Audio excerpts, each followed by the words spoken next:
Welcome to Man Does Tech, where I solve the problems you didn't even know you had. In this video, I will explain how to use eLicenser with Cubase. First, ensure you have the eLicenser Control Center software installed on your computer. This essential application manages your software licenses. If your Cubase version uses a physical USB eLicenser, also known as a dongle, plug it into an available USB port. The eLicenser serves as a digital key, verifying your ownership and allowing your Cubase software to launch and operate correctly.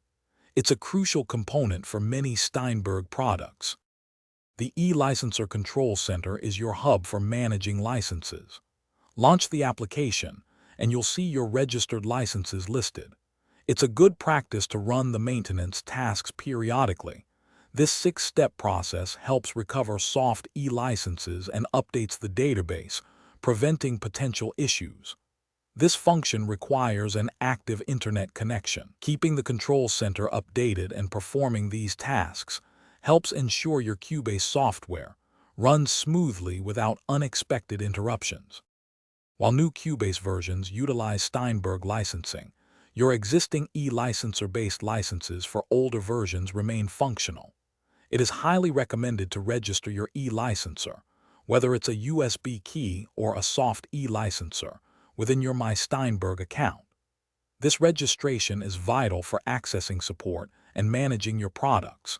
If you have a soft eLicenser, you can transfer its license to a physical USB eLicenser key, making your license portable across different computers.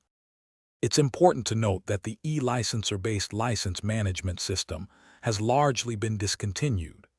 This means that many functions, such as activating new licenses or transferring licenses between eLicensers, are no longer available. However, your existing licenses stored on a USB eLicenser or soft eLicenser will continue to function for the software they are tied to. For any specific issues or questions regarding your eLicenser in Cubase, contacting Steinberg support is always the best course of action. Thanks for watching. If you found this helpful, don't forget to like and subscribe.